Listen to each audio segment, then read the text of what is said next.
Astaghfirullah. Alhamdulillah wassalatu wassalamu ala Rasulillah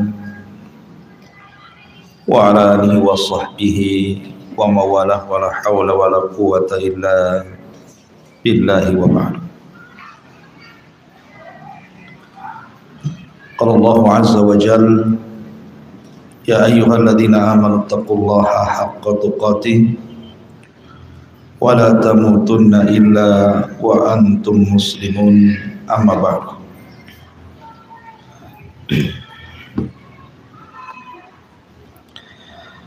Baik, kita lanjutkan pembahasan tafsir Al-Quranul Karim, dan kita masuk pada surah Al-Zalzalah.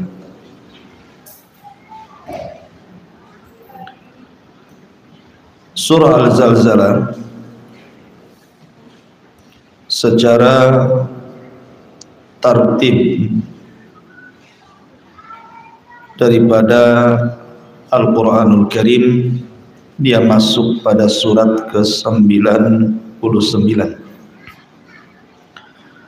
dengan jumlah ayat 8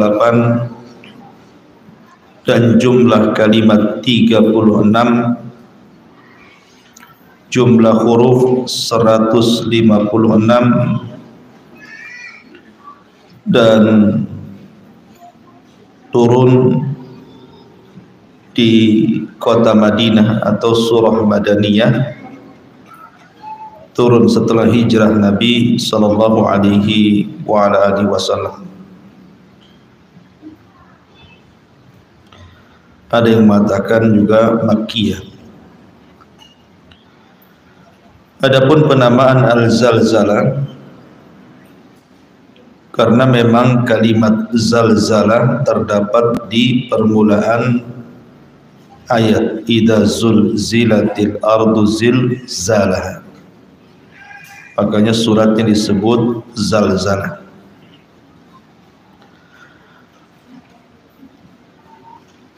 Al-Imam At-Tirmidzi meriwayatkan sebuah hadis dari Anas bin Malik radhiyallahu anhu. Nabi sallallahu alaihi wasallam bersabda, "Man qara'a idza zulzilatil ardu zilzalaha," barang siapa yang membaca idza zulzilatil ardu zilzalaha, maka itu sebanding binisfil Qur'an, separuh dari Al-Qur'anul Karim.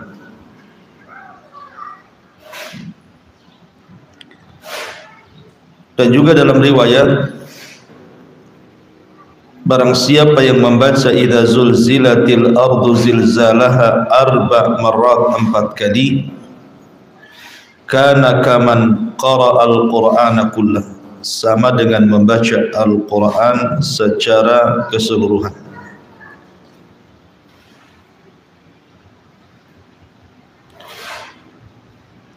Abdullah ibn Amr ibn As, beliau berkata,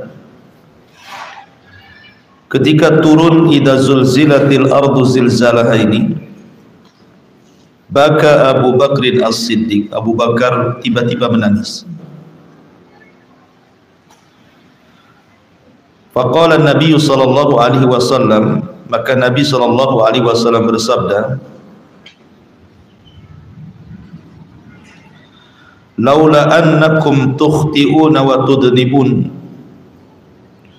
wa yaghfirullahu lakum la khalaqa ummatan yukhti'una wa yudnibun wa yaghfiru lahum innahu huwal ghafurur rahim. Kalaulah seandainya kalian tidak ada yang melakukan kesalahan, tidak ada yang melakukan dosa, semua dosanya Allah ampuni, maka Allah subhanahu wa ta'ala akan binasakan kalian, sehingga Allah akan ciptakan umat yang melakukan kesalahan dan berdosa, kemudian meminta ampun,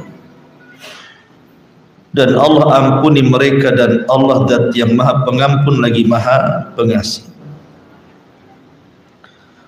Artinya di sini Abu Bakar Siddiq radhiyallahu an ketika mendengar idza zulzilatil ardu zilzalaha langsung menangis karena dahsyatnya peristiwa itu.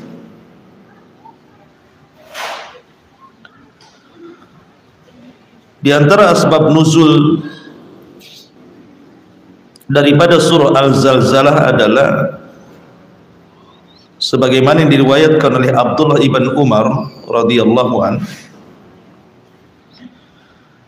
nazalat idza zulzilatil ardu zilzalaha wa Abu Bakr as-Siddiq qaidun fabaka. Saat turunnya idza zulzilatil ardu zilzalaha, maka Abu Bakar Siddiq radhiyallahu an dalam kondisi duduk kemudian menangis. Maka Nabi SAW mengatakan, wa ma yubkika ya Abu Bakr, apa yang membuat anda menangis wahai Abu Bakar? Maka Abu Bakar mengatakan, abkani hadhihi suratu, yang membuat aku menangis surat ini, maksudnya idza zulzilatil ardu zilzalaha. Kemudian Nabi SAW mengatakan, kalau seandainya kalian tidak melakukan kesalahan dan tidak berbuat dosa, niscaya Allah akan menggantikan umat setelah kalian yang melakukan kesalahan. Kemudian Nabi SAW membacakan ayat, faman ya'mal mithqala dzarratin khairan yarah wa man ya'mal mithqala dzarratin syarran yarah. Barang siapa yang beramal walaupun sebiji zarah kebaikan tetap Allah balas, dan barang siapa yang beramal walaupun sebiji zarah keburukan tetap Allah balas. Baik. Kita masuk pada tafsir surah Al-Zalzalah. Di sini Allah Subhanahu wa taala mengatakan idza zulzilatil ardu zilzalaha. Idza apabila zulzilah dikempakan al-ardu bumi. Di sini Allah Subhanahu wa taala tidak menyebutkan pelakunya karena menggunakan fi'lul lil majhul. Fi'il mabni majhul artinya tidak tahu siapa pelakunya. Tetapi kita sudah paham bahwa tidak mungkin bumi gempa kecuali ada yang menyuruh gempa, dan tidak ada yang bisa dituruti bumi untuk gempa kecuali yang menciptakan bumi, Allah Subhanahu wa taala. Bicara gempa, gempa itu salah satu tanda dari tanda-tanda kiamat.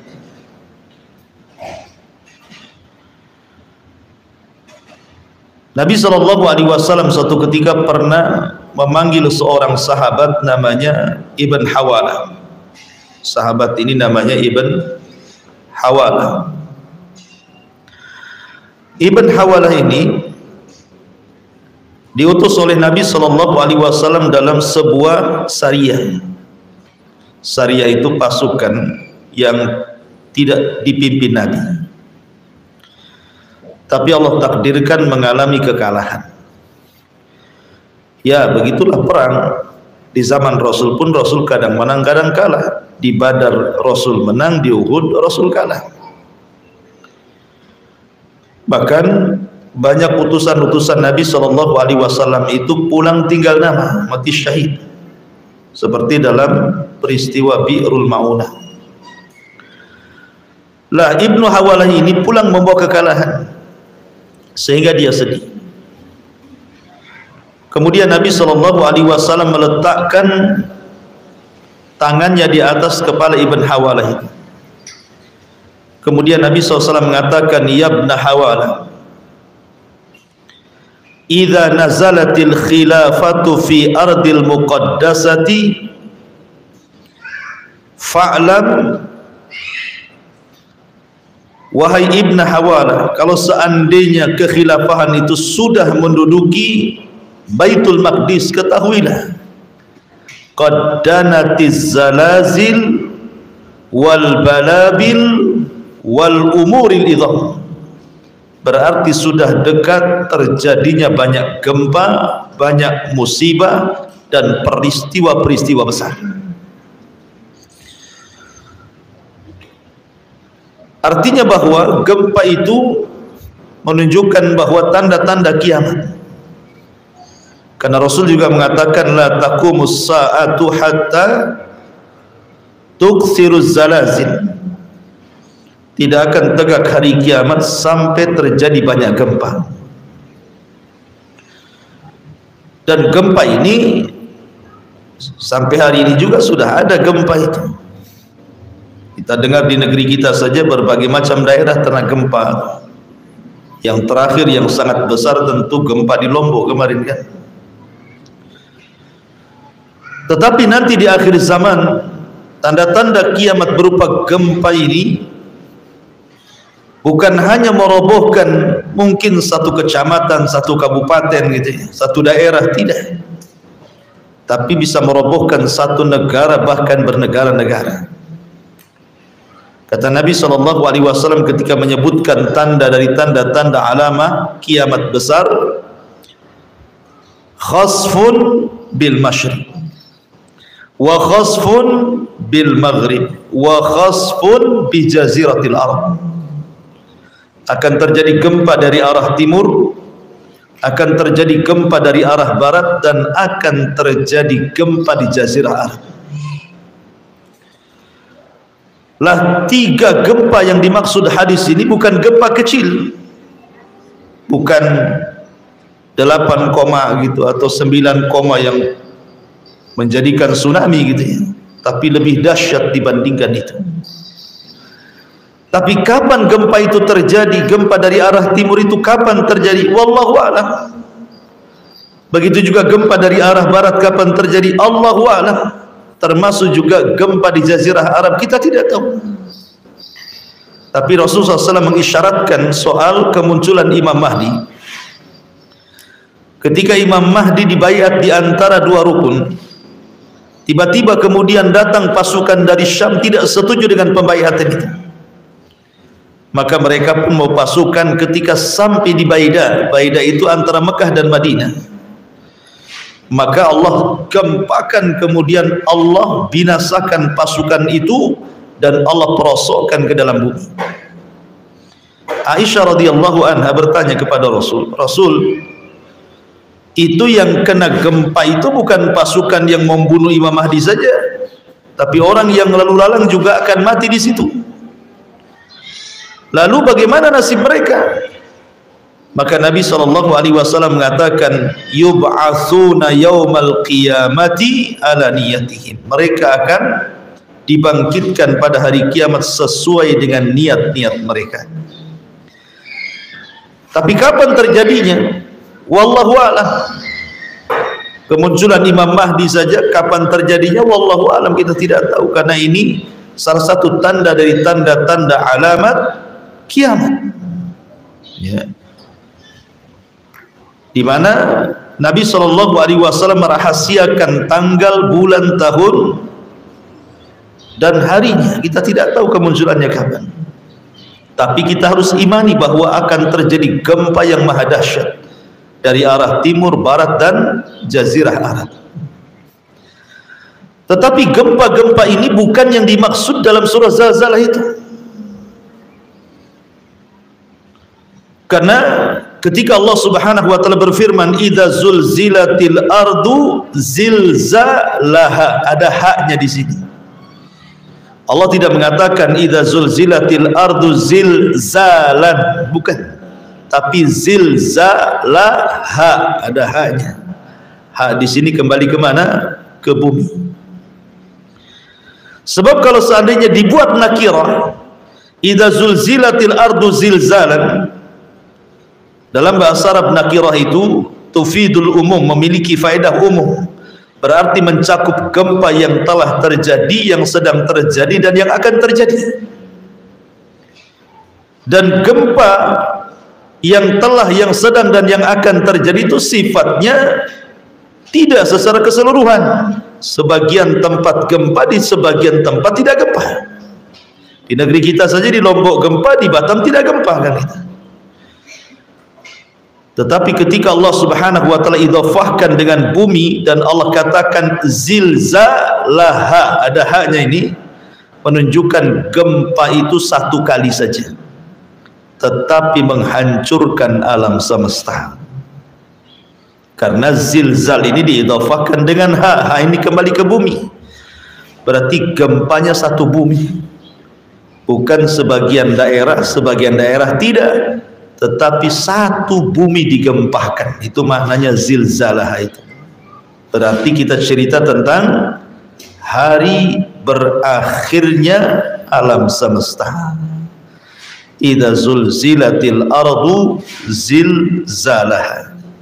Apabila bumi digempakan dengan sekali gempa. Kita tahu bahwa bumi adalah makhluk dari makhluk-makhluk Allah. Allah yang menciptakan bumi. Dan bumi tidak bermaksiat kepada Allah Subhanahu wa taala.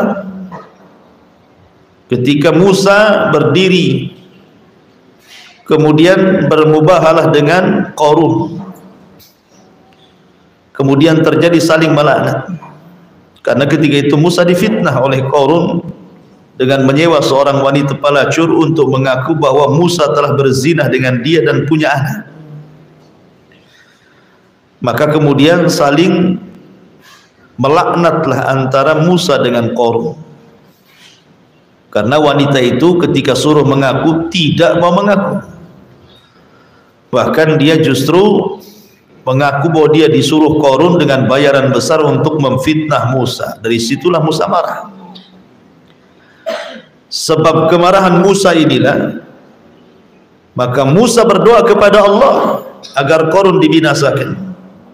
Maka Allah katakan kepada bumi agar dia siap diperintah Musa atas izin Allah.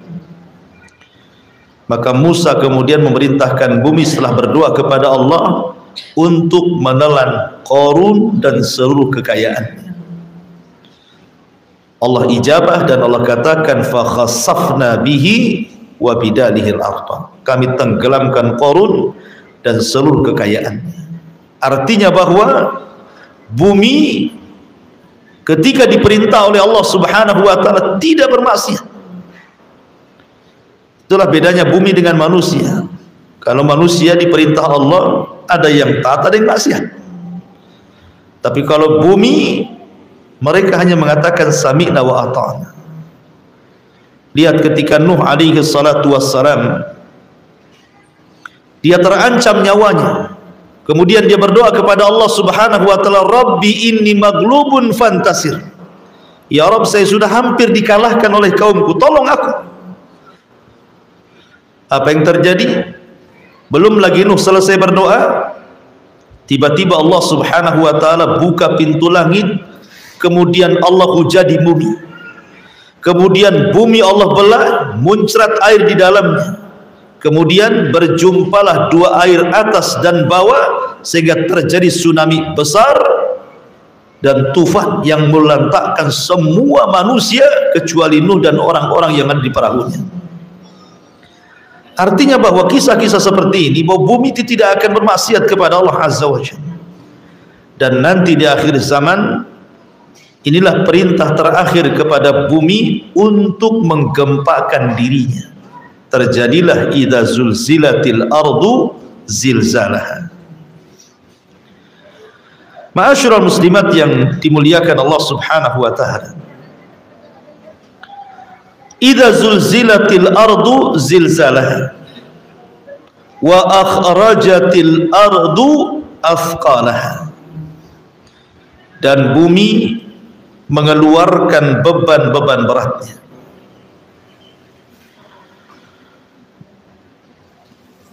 Peristiwa gempa itu tidak mungkin terjadi kecuali karena kemurkaan Allah. Gempa itu tidak mungkin berlaku kecuali karena kemarahan Allah.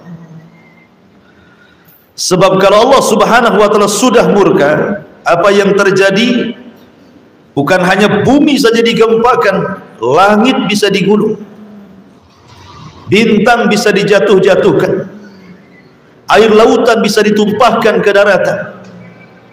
Wa idzan nujumun tatharat, ketika bintang berjatuhan.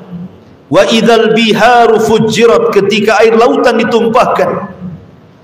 Was samawat matwiyatun biyamini, ketika langit digulung dan dipegang dengan tangan kanannya. Idza zulzilatil ardu zilzalaha, dan ketika bumi digempakan. Itu semua karena kemurkaan.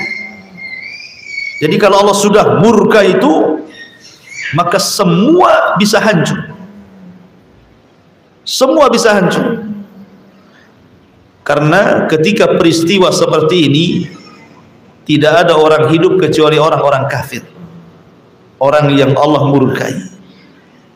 Karena gempa maha dahsyat ini tidak mungkin mengenai orang-orang yang beriman. Ingat, gempa maha dahsyat ini tidak akan terjadi kepada orang-orang yang beriman, hanya terjadi kepada orang-orang kafir saja. Makanya Allah mengatakan, Rasul mengatakan, la taqumus sa'atu illa ala syiraril khalqi. Tidak mungkin tegak hari kiamat kecuali ditegakkan kepada orang yang paling buruk yang hidup di masa itu di alam semesta ini. Maksudnya orang-orang kafir. Orang yang beriman tidak ada lagi. Karena sebelum terjadi gempa, Allah kirim angin yang sangat dingin, kemudian menerpa ketiak-ketiak orang-orang yang memiliki iman walaupun sebiji zarah. Kemudian Allah cabut nyawanya sehingga tidak ada lagi seorang mukmin yang hidup di permukaan bumi, dan tersisa orang-orang munafik dan orang-orang kafir. Lah, ketika itulah idza zulzilatil ardu zilzalaha. Terjadi silang pendapat, apakah zilzal ataupun gempa ini pada tiupan sangkakala yang pertama, ketika Israfil meniupkan sangkakalanya, ataukah pada tiupan yang kedua? Ini jadi khilaf para ulama. Ada yang mengatakan pada tiupan sangkakala pertama, ada yang mengatakan pada tiupan sangkakala kedua. Dan terjadinya gempa maha dahsyat ini waktunya terbentang. Ada yang mengatakan sampai 40, berdasarkan hadis Abu Hurairah radhiyallahu anhu. Dan yang dimaksud 40 di sini, apakah 40 hari, apakah 40 bulan, apakah 40 tahun, Allahu a'lam. Yang jelas terjadinya berlangsungnya gempa ini ada di angka 40. Karena Abu Hurairah radhiyallahu anhu yang meriwayatkan hadis ini, ketika ditanya apakah 40 hari wahai Abu Hurairah, beliau mengatakan fa abaitu, aku enggan menjawabnya. Apakah 40 bulan wahai Abu Hurairah? Fa abaitu, aku pun enggan menjawabnya. Apakah 40 tahun ya Abu Hurairah? Fa abaitu, aku pun tidak mau menjawabnya. Artinya gempa ini bisa terjadi 40 hari, bisa terjadi 40 bulan, bisa terjadi 40 tahun. Karena ini kan kehancuran masalahnya. Allah hancur-hancurkan. Mulai dari gunung dicabut dari pasaknya, kemudian digeser, kemudian diangkat ke langit, kemudian dibenturkan, kemudian yang sampai ke bumi hanya tinggal pasir-pasirnya saja. Sehingga Allah Subhanahu wa taala mempermisalkan seperti awan. Bahkan Allah mengatakan kal ihnil manfus, seperti kapas yang ditiup. Bayangkan gunung yang sangat berat loh, diibaratkan kapas. Bayangkan kalau nggak dahsyat kejadian seperti itu kan, apa namanya? Wa takunul jibalu kal ihnil manfus itu. Padahal gunung itu besar, bebatuan isinya, tapi pada hari kiamat seperti kapas. Ya, menunjukkan gempa ini luar biasa. Bayangkan seluruh isi lautan ke daratan. Terjadi tsunami maha dahsyat gara-gara gempa ini. Dan gempa ini tidak ada ukurannya. Lain sekarang kalau ada gempa 5, sekian liter, ini 6, sekian, 7, sekian. Ini potensi tsunami, ini tidak. Gempa saat itu tidak ada ukurannya berapa. Karena masalahnya menghancurkan semuanya. Alat yang mengukurnya ya hancur. Manusia yang menelitinya juga hancur. Jadi memang gempa ini luar biasa. Dan ini adalah kehancuran bumi, di mana bumi akan diganti dengan bumi yang baru. Makanya Allah Subhanahu wa taala mengatakan yauma tubaddalul ardu ghairal ardi. Pada hari di mana bumi ini akan dihancurkan dan akan diganti dengan bumi yang baru. Jangan dipahami maksudnya bumi baru itu bumi yang sekarang kita pijak hilang, kemudian Allah ciptakan bumi yang baru. Bukan. Bumi yang baru juga bumi yang lama. Bumi yang kelak akan dipijak oleh manusia di padang mahsyar, bumi yang kita pijak juga hari ini. Cuman Allah ganti bentuknya. Kalau sekarang bumi yang kita pijak ini ada yang meninggi, ada yang merendah. Ada bukit, ada gunung, ada lembah. Tetapi nanti bumi yang baru semua datar. Tidak ada yang tinggi, tidak ada yang rendah. Tidak ada bukit, tidak ada gunung, tidak ada lembah. Rata. Jadi Allah hancurkan bumi ini untuk diratakan. Tidak lagi ada bangunan besar menjulang, tidak ada lagi gunung-gunung. Ya memang rata, hanya tanah saja terhampar seperti itu. Karena sekarang bentuk bumi itu kan bulat, ada yang mengatakan bulat melonjong, mukarrah. Kata Imam Ibnu Katsir rahimahullah taala. Bentuk bumi itu bulat ataupun lonjong. Tapi nanti pada hari kiamat sudah tidak berbentuk bulat, tetapi dalam bentuk terhampar. Wa idzal ardu muddat, dan ketika bumi dihamparkan sudah tidak bulat lagi. Apa hikmahnya? Kenapa Allah hamparkan bumi dan tidak dibulatkan? Manusia yang terkubur hari ini di dalam kuburan itu berapa jumlahnya? Nggak ada yang tahu kan, kecuali Allah. Yang dikubur itu sekarang, sejak zaman Adam sampai hari ini, yang di Tamiang saja kita tidak tahu isinya berapa, ya kan? Bagaimana kuburan satu dunia? Sementara manusia yang hidup di permukaan bumi saja anggap 6-7 miliar lah satu dunia ini. Lah orang-orang yang ditanam itu tentu lebih banyak lagi kalau dihitung dari zaman Adam loh ya sampai sekarang, mungkin sudah triliunan mungkin nih jiwa-jiwa itu. Lah kalau seandainya dibangkitkan hari ini semua manusia tanpa dirubah bentuk bumi, kira-kira muat nggak bumi? Nggak akan muat. Ya. Kalau seandainya dibangkitkan dengan bumi kondisi sekarang, tidak akan muat. Sehingga butuh tempat yang luas, butuh tempat yang terhampar, yang di sana tidak ada bangunan rumah, tidak ada bangunan gedung, tidak ada hutan, tidak ada gunung, tidak ada lembah, tidak ada bukit, semua rata sehingga bisa dibangkitkan dari mana saja. Sehingga kalau seandainya manusia dibangkitkan semuanya sejak zaman Adam sampai yang terakhir mati, maka bumi itu cukup menampung semuanya. Kalau sekarang kan bumi ini disempitkan dengan adanya rumah, dengan adanya bangunan, dengan adanya pasung, gedung-gedung, hotel-hotel kan gitu ya. Sehingga sempit, manusianya kecil, bangunannya besar. Ada satu orang itu rumahnya sampai 10 kan begitu. Jadi penuh dengan rumah saja bumi ini. Ya.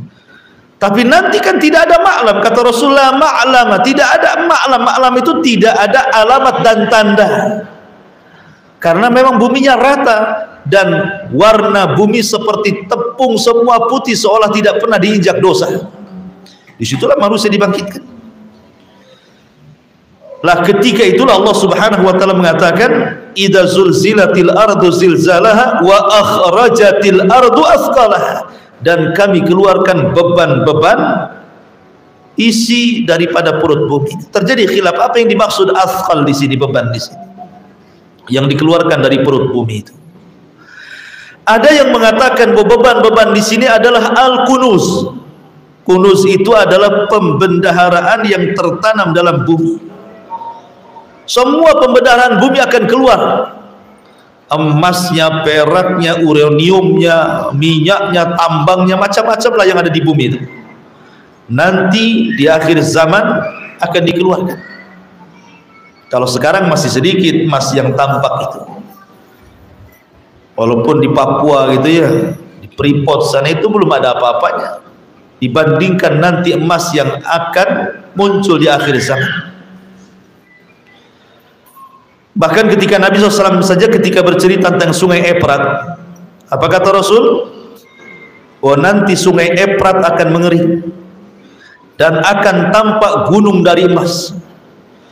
Semua manusia datang kemudian ingin memperebutkan gunung emas itu sampai terjadi perang dahsyat, di mana setiap 100 tentara yang hidup hanya 1 orang dan mati 99 orang, dan yang satu mengatakan mudah-mudahan aku yang selamat ketika perang itu.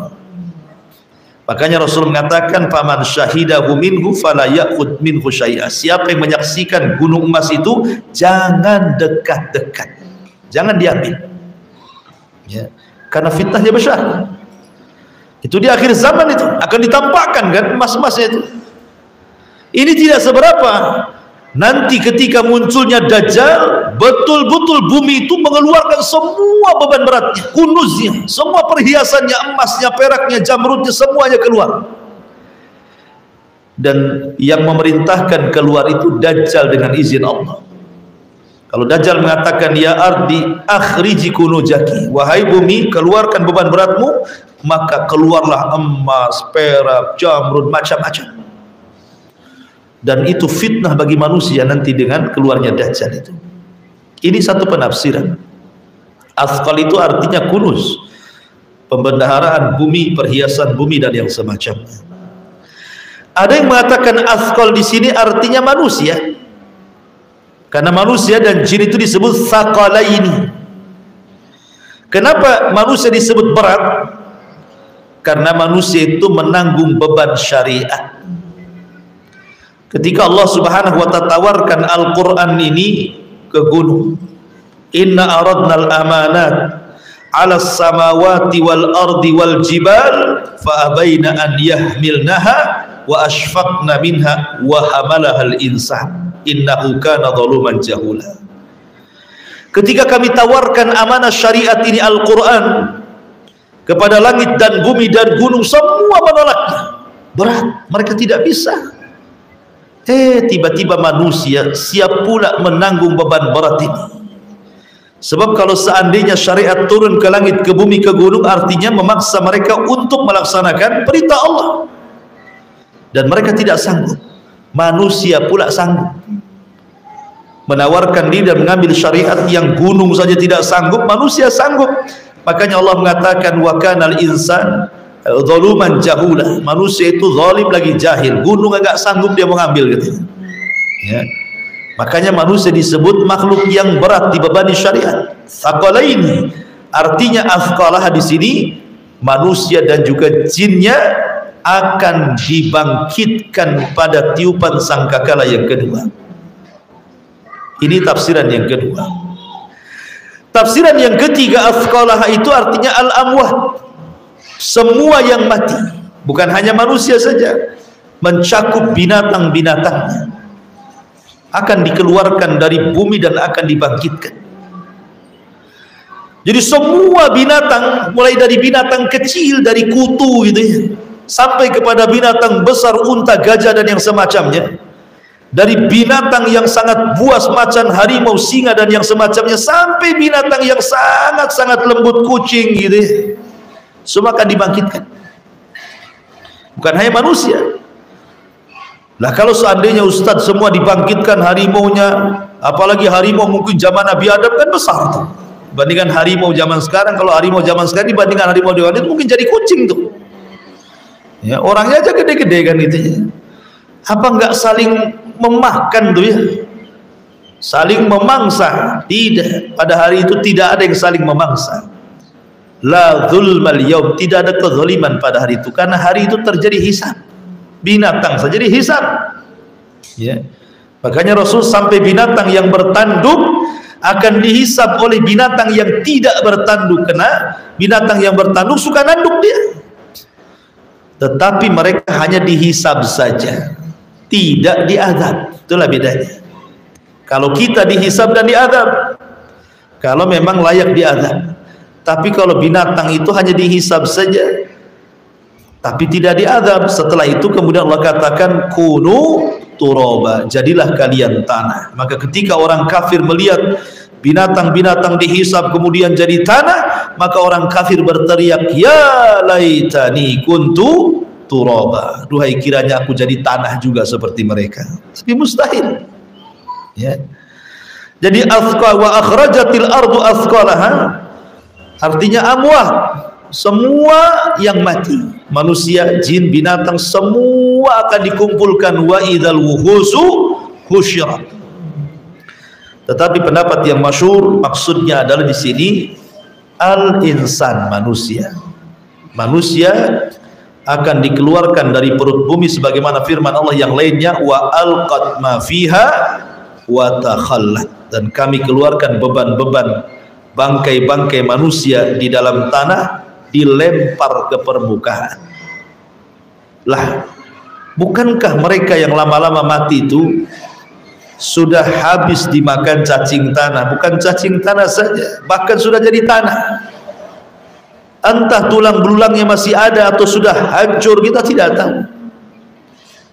Bagaimana caranya Allah Subhanahu wa taala membangkitkan mereka? Allah membangkitkan mereka jauh lebih mudah dibandingkan menciptakan kali pertama. Dan Allah bangkitkan manusia pada tulang ekor masing-masing manusia, karena tulang ekor tidak akan hancur walaupun kecil. Tulang ekor itu tidak mungkin hancur. Dan sebagaimana manusia terlahir dari tanah, asal penciptaan tanah itu dari apa? Dari air, kan? Karena bumi ini diciptakan dari makhluk yang telah tercipta. Usulul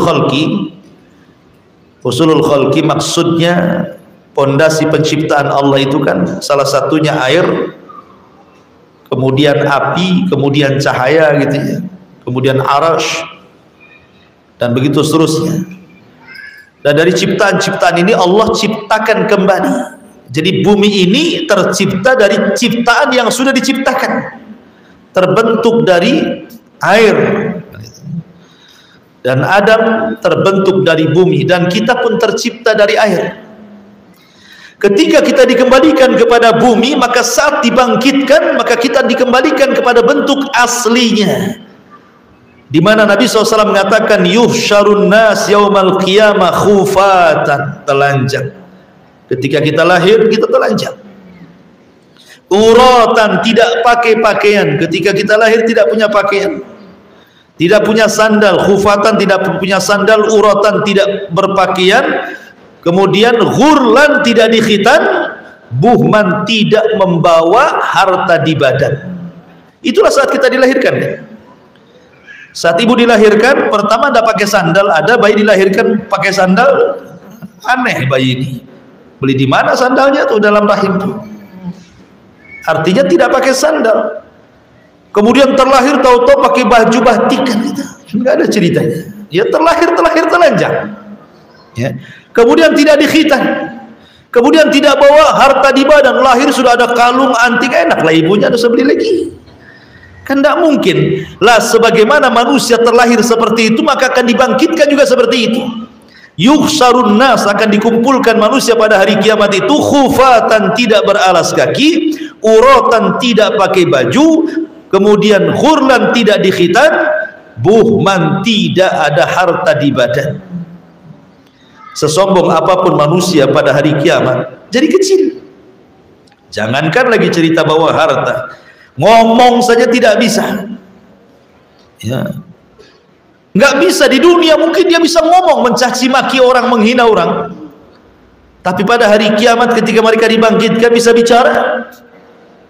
Sesombong-sombongnya Fir'aun tidak akan bicara, karena la yatakallamuna illa man adzina lahur rahman. Tidak ada yang berbicara kecuali yang diizinkan Allah saja. Itu orang sombong tuh. Ya, orang yang mencongkakkan diri di bumi tidak, nggak bisa apa-apa, nggak bisa berkutik pada hari itu gitu. Lalu apa yang disombongkan? Wa akhrajatil ardu athqalaha wa qala al insanu ma laha. Maka berkata manusia, ada apa ini? Kalimat waqala al-insan tentu di sini hanya terjadi kepada orang kafir. Yang mengatakan malah ini orang kafir. Karena orang yang beriman tidak mungkin kaget peristiwa ini. Kayak kita ini yang sudah belajar gitu kan. Kan kita diajari, contoh sekarang kita menjelaskan surah Zalzalah. Nah, kita kan sudah diterangkan nih apa yang akan terjadi secara global kan, di kuburan, di padang mahsyar, baik Al-Quran ataupun hadis menjelaskannya. Bagi orang yang beriman tidak akan heran, tidak akan mengatakan malah kan. Kenapa? Maklumatnya sudah ada. Tapi orang-orang kafir akan mengatakan ada apa? Karena tidak ada informasi kepada mereka, karena tidak mau belajar di bumi. Wa qala al-insan, makanya insan di sini maksudnya orang-orang kafir. Orang-orang kafir mengatakan malah ada apa ini sebenarnya? Ada apa ini? Baik saat peristiwa terjadi kiamat, mereka mengatakan malah ada apa ini? Kenapa mereka mengatakan seperti itu? Karena guncangan dahsyat yang luar biasa. Gak nyangka akan terjadi seperti itu. Karena pada hari itu iman seseorang tidak mungkin diterima. Yauma la tanfa'u nafsun imanuha lam takun amanat min qablu aw kasabat fi imaniha khaira. Pada hari menjelang kiamat, ketika terjadi gempa dahsyat itu, seseorang tidak akan manfaat imannya. Yang belum beriman sebelumnya atau yang telah beriman sebelumnya kemudian tidak beramal sedikit pun, gak akan manfaat lagi imannya. Malah ada apa ini? Tetapi yang mentafsirkan bahwa ini terjadi pada tiupan sangkakala kedua, ketika manusia dikeluarkan dari kuburan-kuburan mereka, kemudian orang-orang kafir ini digambarkan oleh Allah Subhanahu wa taala seperti laron yang berterbangan di di lampu-lampu, sehingga mereka kesana kemari. Mereka mengatakan malah ada apa ini? Dan ditegaskan dalam surah Yasin, ya wailana man ba'atsana min marqadina. Hafal enggak nih? Ya, surah Yasin. Ketahuan enggak pernah Yasin? Ya wailana, duhai celaka. Man ba'atsana, siapa yang membangunkan kami min marqadina, dari tidur-tidur kami. Karena dari tiupan sangkakala pertama ke sangkakala kedua terputus azab kubur, berhenti azab kepada orang kafir di kuburan, sehingga disangkanya mereka tidak akan dibangkitkan karena berhenti azab kubur. Tiba-tiba kemudian sangkakala ditiup kedua kalinya dibangkitkan lagi, menunjukkan azab kubur itu azabul adna, azab yang rendah sekali. Tetapi ada yang lebih besar dari azab adna, azabul akbar. Sehingga orang-orang kafir kaget. Siapa yang membangunkan kami dari tidur kami? Kami sedang nyenyak-nyenyak tidur, tahu-tahu dibangunkan. Ya wailana man ba'atsana min marqadina. Tapi jawaban orang yang beriman tidak heran. Orang yang beriman tidak kaget, tidak akan mengatakan malah. Orang yang beriman akan mengatakan hadza ma wa'ada ar-rahman wa sadaqal mursalin.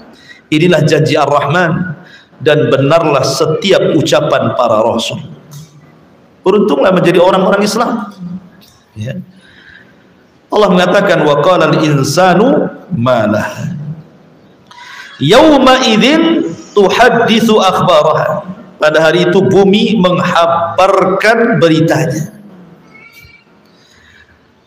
Ada yang mengatakan bahwa bumi menghabarkan beritanya, salah satu saksi yang akan jadi saksi kita pada hari kiamat, salah satunya bumi. Saksi-saksi pada hari kiamat itu kan banyak, Bu. Seperti Allah mengatakan dalam surah Yasin juga, ya, yauma nakhtimu ala afwahihim wa tukallimuna aydihim wa tashhadu arjuluhum bima kanu ya'malun. Pada hari di mana mulut terkunci, kemudian tangan bicara, kaki pula jadi saksi. Kemudian juga ketika Allah mengatakan kulit kita ini tiba-tiba bisa bicara. Kemudian dia bersaksi di hadapan Allah tentang kelakuan badannya, sehingga badan ini memprotes kulit. Lima syahidtum alaina, kulit, kenapa kau enggak membela badanmu sendiri, malah engkau kemudian menjadi saksi untuk badanmu sendiri. Apa kata kulit? Antaqana Allah, Allah yang membuat aku bisa bicara. Masalahnya Allah yang membuat aku bicara. termasuk juga bumi. Ya, orang mau sembunyi di mana saja maksiat, mau sembunyi di lubang semut sekalipun, bumi akan bicara di hadapan Allah, ya Rabb, si fulan ketika berada di atas diriku pada hari anu, tanggal anu, bulan anu, tahun ini dia maksiat di sini nih, di bawah jambu ini. Ya, tahu itu akan menghabarkannya. Yauma idzin tuhadditsu akhbaraha. Bumi akan jadi saksi menghabarkan semua berita manusia yang di atas selama lahir sampai mati. Kan ngeri, Bu. Lawyer mana yang bisa mendampingi ibu pada hari kiamat? Pengacara mana? Gak bisa. Lawyer aja butuh lawyer. Ya. Sekarang siapa lawyer yang paling hebat? Dia aja butuh lawyer. Tapi di sana tidak ada lawyeran, karena yang ada orang akan dihisab masing-masing, sendiri-sendiri. Ya, kita ini meninggal sendiri, dibungkus kain kafan sendiri, dimasukkan kubur juga dikubur sendiri, kemudian dibangkitkan sendiri, dihisab sendiri, dan akan mempertanggungjawabkan semua perbuatan dengan sendiri-sendiri.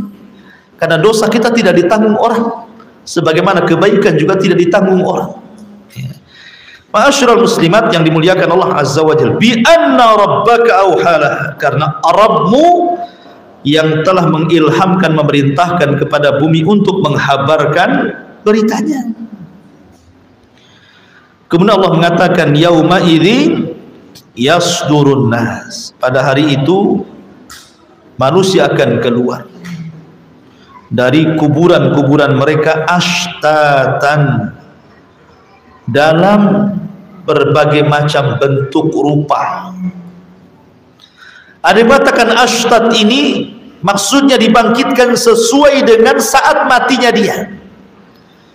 Kalau saat matinya dia bunuh diri dengan menusukkan pisau, maka akan dibangkitkan sedang nusuk-nusukkan pisau ke badannya. Kalau saat dibangkitkan dia digantung dengan tambang, saat mati digantung gitu kan, maka saat dibangkitkan juga seperti itu. Artinya manusia itu akan dibangkitkan sesuai dengan kondisi dia meninggal.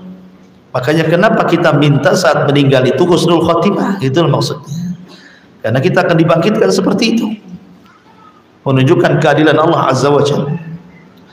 Ada yang mengatakan ashtatan di sini artinya manusia akan berpencar. Kita di bumi ini bisalah kumpul dengan keluarga, Bu ya. Tas tahun sekali ibu pulang kumpul rame-rame saudara di kampung gitu ya, reunian keluarga, itu di bumi bisa. Tapi nanti ketika Allah bangkitkan ashtatan di sini artinya yauma yafirrul mar'u min akhi wa ummihi wa abi wa sahibatihi wa bani likulli imri'in minhum yauma idzin sya'nun yughni. Pada hari itu manusia lari dari kawannya, lari dari ibu bapaknya, lari dari anak dan istrinya, masing-masing sibuk sendiri-sendiri menyelamatkan mereka. Sampai Aisyah radhiyallahu anha mengatakan, ya Rasulullah, kalau pada hari kiamat itu semua orang telanjang termasuk kami perempuan, bagaimana? Apakah, saking malunya Aisyah, dia mengatakan, apakah mungkin laki-laki akan memandang aurat kami? Kata Nabi, jangan kau cerita soal itu. Manusia pada hari itu jangan lagi bercerita memandang aurat, menyelamatkan diri mereka sendiri, mereka sudah tidak kepikiran orang lain. Saking dahsyatnya gitu ya, ashtatan gitu ya. Pada hari itu, karena pada hari itu la ansaba bainakum, terputus nasab di antara kalian. Di dunia mungkin Anda bisa bangga-bangga dengan nasab kan, terutama daerah-daerah yang hidup di keraton gitu, biasanya kan ada kebanggaan, nenek moyangnya darahnya biru semua, ibu ini semua hitam merah gitu kan. Tapi kan apalah gunanya nasab pada hari kiamat, walaupun Anda habaib turunan Nabi sekalipun, kalau seandainya amalannya tidak mengejar nasabnya itu percuma. Makanya Rasul mengatakan, man batta'a amaluhu lam yusri' nasabuhu, siapa yang lambat amalnya, nasabnya tidak mungkin mengejarnya. Ya. Jadi nasab itu hanya kebanggaan di bumi, di akhirat itu yang dibicarakan soal amal. Sekarang al-yaum yaumul amal wa ghad yaumul hisab. Sekarang inilah waktunya beramal, karena besok kita ini akan dihisab oleh Allah Subhanahu wa ta'ala. Liyurau a'malahum, untuk dilihat amal-amal mereka, untuk dilihat, diterbangkan suhufnya. Nanti ada manusia mengambil dengan tangan kanannya, dengan tangan kirinya, atau dengan tangan kiri di belakang punggungnya. Karena manusia terbagi tiga, ada mukmin, ada kafir, ada munafik. Ketika kemudian orang-orang yang beriman mendapatkan catatan itu, dia dengan bangganya dengan mengatakan, ha umuqra'u kitabiyah, lihat baca catatanku, dengan bangganya. Tapi orang kafir ketika melihat catatannya maunya dilempar saja catatan itu, nggak ada gunanya. Liyurau a'malum, karena akan diperlihatkan amalan mereka, baik yang tersembunyi ataupun yang terang-terang. Semua akan nampak, yang baik yang buruk akan nampak, dan semua akan dipermalukan di hadapan manusia. Di bumi kita bisa maksiat, orang tidak tahu. Di akhirat dipertontonkan maksiat kita di hadapan Allah. Rupanya si fulan nampaknya baik, rupanya dia penjahat. Kan malu kita jadinya, ya. Tetapi pada hari itu memang Allah akan buka semuanya. Liyurau a'malahum faman ya'mal mithqala dzarratin khairan yarah wa man ya'mal mithqala dzarratin syarran yarah. Barang siapa yang beramal walaupun sebiji zarah kebaikan, pasti dilihat. Dan barang siapa beramal walaupun sebiji zarah keburukan, tetap dibalas. Apa itu zarah, Bu? Zarah itu kalau ibu buka jendela pagi-pagi, masuk sinar matahari, di situ kita bisa lihat ada debu terbang-terbang itu, di cahaya matahari yang masuk ke jendela itu, Bu. Yang kalau seandainya tidak ada sinar matahari nggak nampak debu itu kan. Tapi kalau ada sinar masuk ke dalam jendela, kemudian kita lihat ada debu, itu disebut zarah namanya. Ya. Lah kata Allah, barang siapa yang beramal seperti zarah tadi itu yang dicahaya matahari tadi, kebaikan, tetap Allah balas. Begitu juga sebaliknya. Tetapi apakah zarah itu tetap seperti zarah? Artinya apakah amalan kebaikan walaupun sebiji zarah akan tetap sebiji zarah, kemudian akan dibalas juga sebiji zarah? Begitu juga keburukan, apakah tetap sebiji zarah akan dibalas sesuai dengan kecilnya keburukan itu? Kalau keburukan ya, tapi kalau kebaikan tidak.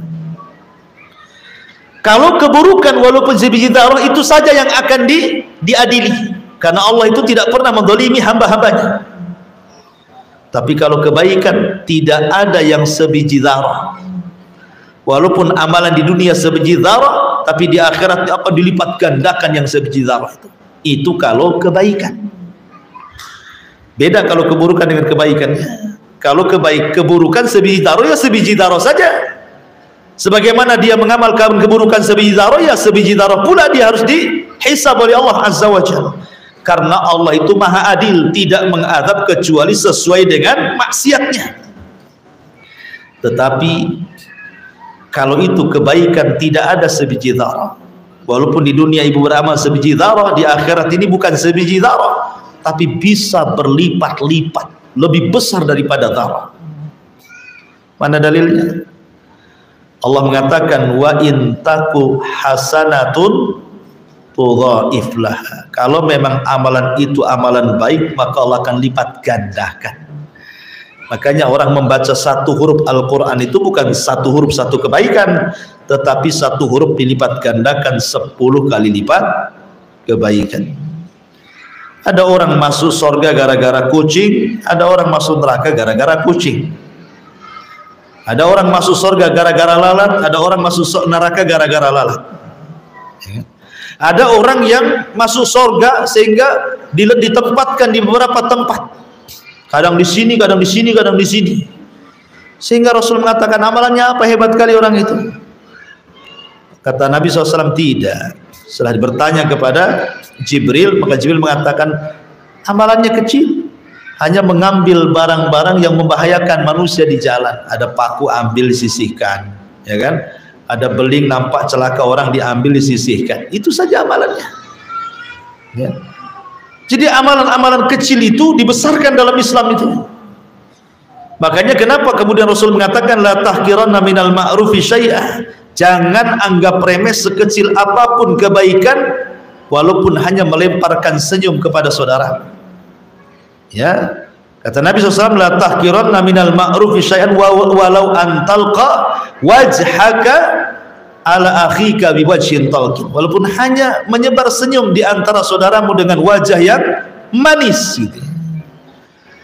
Karena wajah yang manis itu menunjukkan keramahan orang itu, ya, orang baik dalam rumah tangga, bertetangga, bermasyarakat. Senyum itu nomor satu, terutama jadi sales perusahaan. Itu harus itu. Kalau enggak laku. Ya. Jadi di sini ma'asyiral muslimat yang dimuliakan Allah Azza wa Jalla, beda antara kebaikan dengan keburukan. Kalau keburukan dibalas dengan keadilan, kalau kebaikan dibalas dengan rahmat, dengan kasih sayang. Orang kalau suka kan, walaupun kerjanya sedikit namanya suka, digaji banyak kan.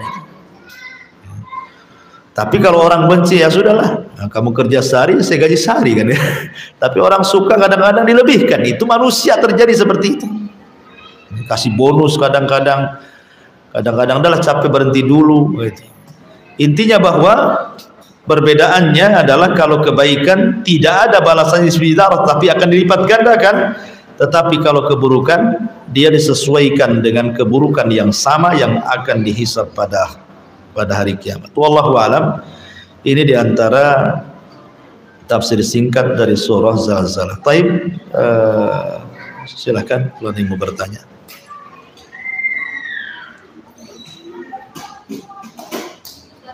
Iya.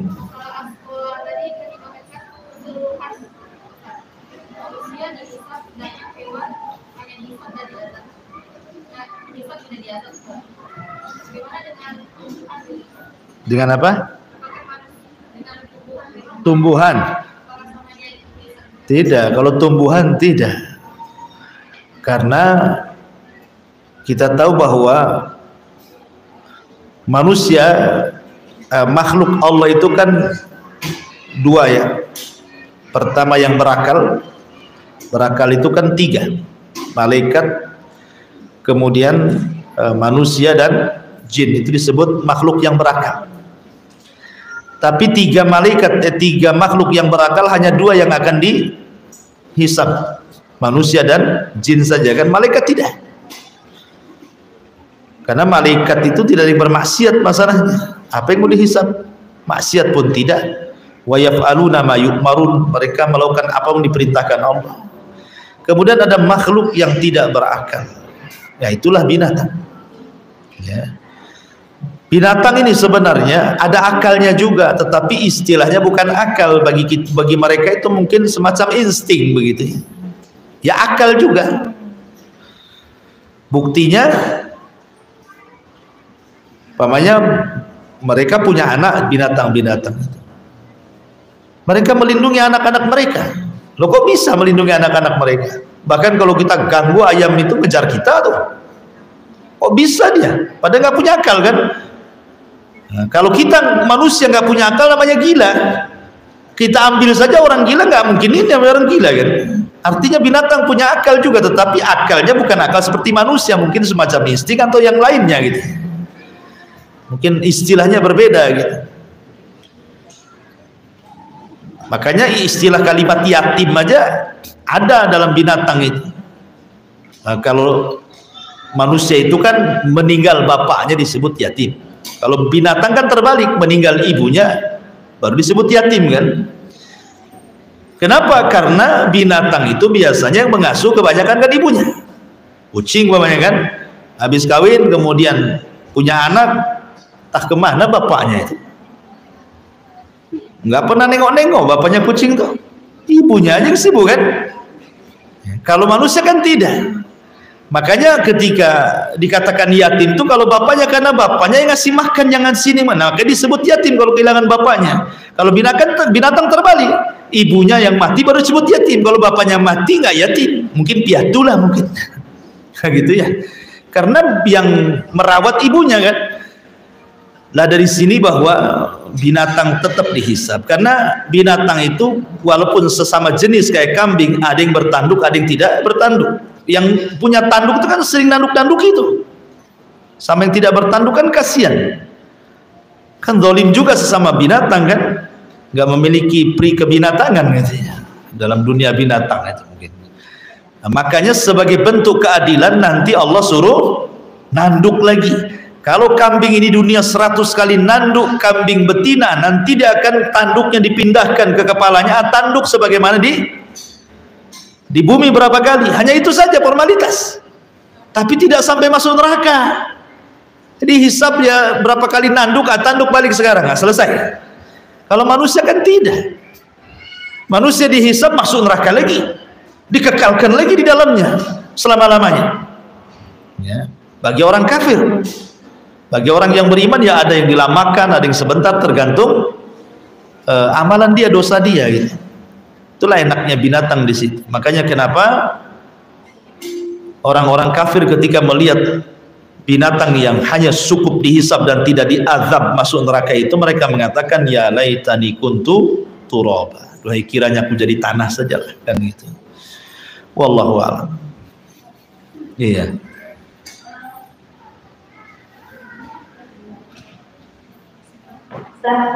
Berarti kita dibangkitkan oleh Allah nanti kita dalam kondisi beramal seperti di dunia ini. Oh iya, bahkan dilebihkan. Salah satu kelebihan kita dibangkitkan itu, kita diberikan hafalan yang tidak diberikan di bumi. Di bumi ada orang mudah lupa, dia ngutang banyak tapi ketika ditagih lupa, atau pura-pura lupa kan? Oh, saya nggak ingat kalau saya punya utang, gitu kan ya? Ada utangnya banyak atau di mana-mana.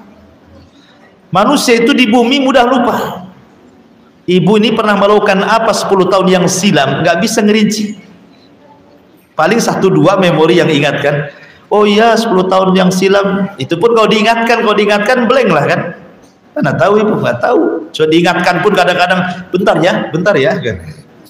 Itu di bumi itu. Tapi di akhirat Allah berikan akal yang sehat, diberikan kekuatan memori hafalan dari mulai balik sampai mati. Untuk apa? Untuk mencocokkan dengan catatan ya, karena cocokkan dengan catatan. Bener nggak kau tanggal sekian hari ini kau di sini, kau maksiat, kau beramal, disesuaikan dengan hafalan kita. Oh iya benar. Nah, lanjut, betulkah kamu gini-gini? Benar, lanjut kan gitu, diinterogasi kita. Jadi untuk itu menyamakan catatan kita. Jadi Allah kembalikan tuh hafalannya, bukan hanya berakal lagi, Allah kembalikan lagi hafalan yang lebih hebat dibandingkan di bumi. Di bumi itu kalau ada orang kayak gitu dah jenius itu ya, tetapi di akhirat semua jadi jenius jadinya ya, karena semua hafal dengan amalan. Wallahu a'lam. Dua lagi juga nggak apa-apa kalau ada waktu. Ada keputusan yang sudah mungkin dirasakan oleh orang-orang yang sudah meninggal lama gitu kan, ada yang diazab dan ada yang diberi makhluk. Apakah itu mengurangi nanti ada di neraka? Azab kubur itu azabul adna, azab rendah. Kalau azab neraka itu azabul akbar, azab besar. Artinya azab kubur tidak bisa mengurangi azab neraka, kecuali kalau azab kubur azab besar, azab neraka azab rendah kan gitu ya. Ini kan dibalik. Macam mana azab yang rendah mau mengalahkan azab yang akbar yang besar? Sementara belum ada hisab, belum ada ini, belum di kuburan kan, belum, masih di dunia di kuburan. Cuman bedanya masih barzah, terhalang satu tembok namanya barzah.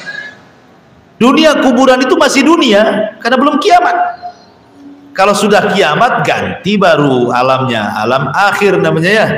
Tapi kalau masih alam kubur ini disebut alam barzah, alam dunia, cuman terpisahkan dengan tembok yang disebut dengan barzah tadi. Belum akhirat ya, belum ada hisab, belum ada catatan, belum ada apa-apa di kuburan itu.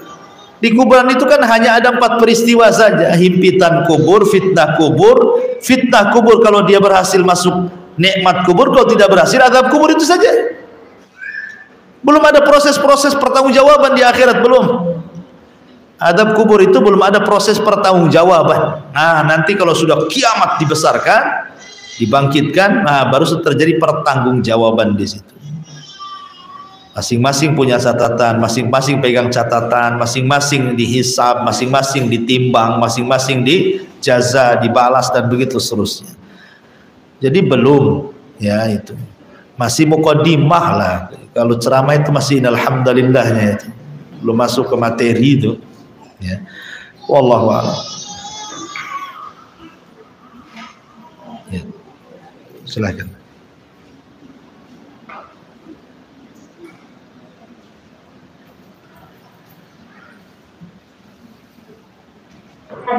Itu urusan kalau masih ngomong berbicara itu urusannya dari kan antri lama. Kalau dibicarakan antrinya lama itu kalau maksudnya itu antrinya lama itu dengan kalau yang lama nunggu itu kayak bilang masalahnya itu. Oh, jangan disamakan ngantri di pasar, Bu ya. Jadi di padang mahsyar itu kondisi manusia itu pertama posisi mereka berdiri, tidak ada yang duduk apalagi baring. Posisi manusia semua berdiri. Coba capeknya coba, ibu aja berdiri dari pagi sampai sore saja, malamnya itu sudah kumat asam urat, kumat macam-macam kan, ya kan? Itu kita itu. Nah ini di akhirat posisi berdiri semua, nggak bisa duduk, nggak bisa baring, nggak ada yang nunggu sambil duduk-duduk sila-sila, ngobrol-ngobrol, ngopi-ngopi, makan kacang, mana ada kayak gitu, ya kan? Kondisinya berdiri saja. Mana ayatnya? Yauma yaqumun nasu li rabbil alamin. Pada hari itu manusia berdiri menghadap Rabb semesta alam. Yang kedua, matahari didekatkan, itu pun 1 mil di atas kepala. 1 mil pun dipermasalahkan sama ulil hadis. Kalimat mil, apakah mil itu alat untuk bercelak? Kalau alat untuk bercelak segini saja 1 mil. Alat bercelak kan tidak panjang, untuk mata itu kan segini paling alat celak itu.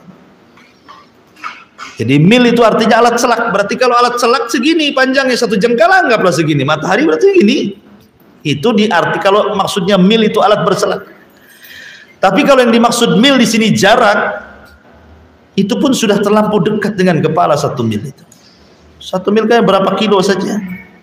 Sekarang saja bumi ini, yang jarak antara bumi dengan matahari dengan ukuran cahaya saja sudah ribu-ribu. Seandainya kata pakar-pakar fisika itu, kalau seandainya bumi itu ya keluar dari garis edarnya mendekati bumi, itu sudah terbakar ujung barat dan timur, ujung selatan dan utara bumi itu. Kalau sampai keluar dari garis edarnya kemudian mendekati bumi. Dan kalau seandainya dia menjauh dari garis edarnya, bekulah bumi ini. Jadi kalau dekat salah, jauh salah gitu maksudnya ya. Dekat malah bakar, jauh malah membeku gitu. Makanya Allah tetapkan bumi itu di porosnya. Pas dia dengan suhu yang digunakan untuk manusia. Sebab kalau terlalu dekat habislah kita kebakar. Terlalu jauh bekulah kita jadi es gitu ya. Lah nanti pada hari kiamat itu yang tidak akan dihancurkan oleh Allah itu hanya bumi dan bulan, dan akan dijadikan satu. Wa jumi'a syamsu wal qamar. Allah gabungkan matahari dan bulan, itulah yang akan diletakkan di atas kepala. 1 mil. Kemudian keringat bercucuran. Dan semua akan dihisab. Antri sesuai dengan hisabnya, apakah yasira, mudah, atau asiro, karena orang dikelompok-kelompokkan di situ nanti sesuai dengan sesembahannya. Yang nyembah sapi dikelompokkan dengan penyembah sapi, yang nyembah ular sendok ya juga dikumpulkan dengan ular sendoknya. Kemudian yang nyembah patung ini, yang agama ini, yang agama itu, macam-macam akan kumpulkan, semua ada perkumpulannya itu. Masing-masing nabi bawa umatnya. Ya. Jadi bagaimana soal ngantri, wallahu alam, bagaimana bentuk antriannya itu? Apa seperti pembagian sembako gitu kan? Enggak. Kita tidak bisa menggambarkan ya dahsyatnya ya. Kalau kita gambarkan, gimana mau gambarkan kondisi seperti itu kan? Kita hanya bisa menjelaskan, sehebat apapun seorang ustaz menggambarkan padang mahsyar itu tidak akan tergambar. Kenapa? Karena padang mahsyar akan berbeda dari gambaran seseorang ketika menggambarkannya, karena kondisinya lebih luar biasa gitu. Kita hanya global saja, global bagian kecil saja. Hanya maklumat kecil, hanya untuk sebagai ibrah dan pelajaran saja. Wallahu a'lam. Iya.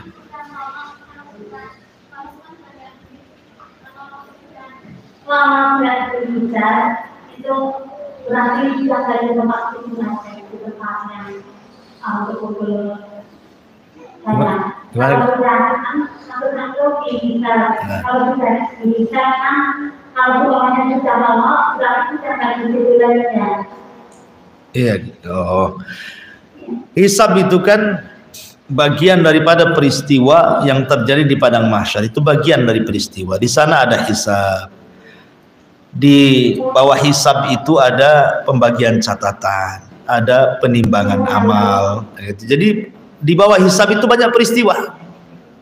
Ada pengambilan catatan, pengambilan catatan saja banyak peristiwa.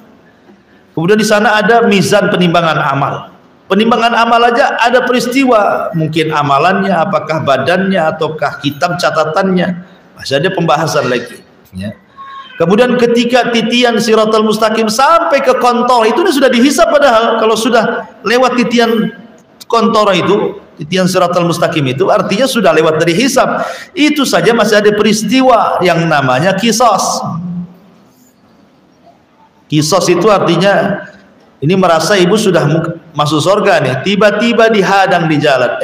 Ingat gak kau dulu nampar saya? Gak ingat ya? Nah, sekarang mana pahala? Diambil pahala.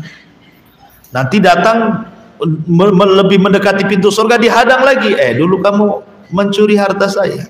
Nah, mana pahala? Sampai semakin dekat ke surga, habis pula pahalanya dibagi orang. Ketika ada yang nagih lagi, kamu dulu mendolimi saya. Nah, mana pahalamu? Dia bilang, saya nggak ada pahala lagi. Nah, kalau kau nggak ada pahala, aku kasih dosaku sama kamu. Itulah yang disebut dengan bankrupt. Pahalanya dikasihkan orang semua, ketika sudah habis tidak ngasih pahala ke orang, dosa orang pula dia tanggung. Bahasa pengusaha itu sudah hilang modal, kelilit hutang. Nah itu ya, itu kan bangkrut tuh namanya. Nah seperti itu.